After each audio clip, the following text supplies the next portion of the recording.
Okay, so how to add audio annotations using Kaizena. So I'm going to start, I'm here in my Google Classroom and I've got a student who submitted a Google Doc. Now you don't have to use Google Classroom to do this, but if you aren't using Google Classroom, maybe you should give it a go. It's a really great tool as well.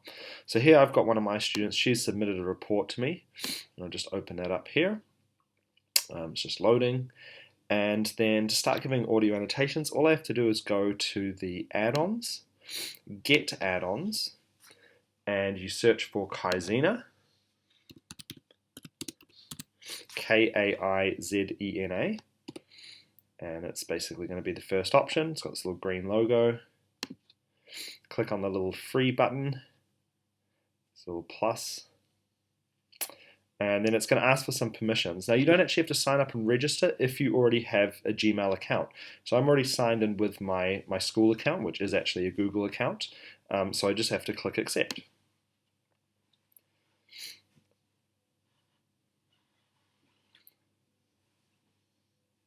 Alright, so back to the document now. We go add-ons, and we go Kaizena Mini is now listed here, and we go open Kaizena Mini. This will open up a toolbar on the right hand side here. And we can now start adding annotations. So just give it a second more to load. Sorry, my internet's a bit slow today.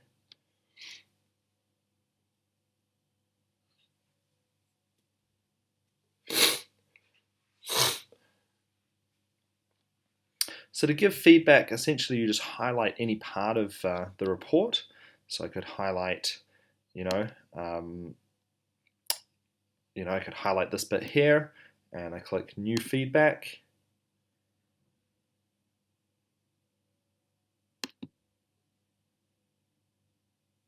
So it becomes green now, and then you've got a choice of adding an audio annotation or a written annotation. Adds a little speech bubble in there, or you can even add a link. So if they've done something wrong, you could link to a YouTube video that explains what they should have done.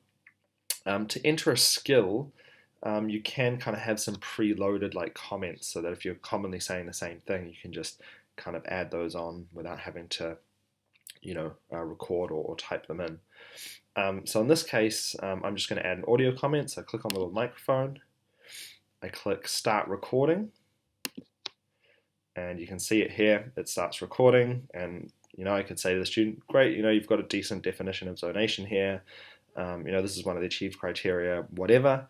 And we click stop, and it will take a second to process.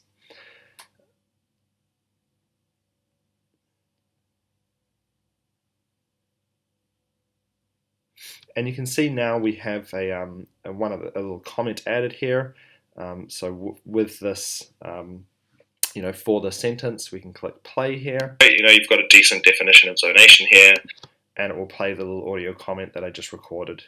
So if you want to add another comment, you just highlight, another part of the report. So I could highlight this bit over here, and I, add new feedback. So I can add a comment there. And again, for this part here, it gives me the same options: audio, or written, or a link to add that in. So what does it look like on the student's end?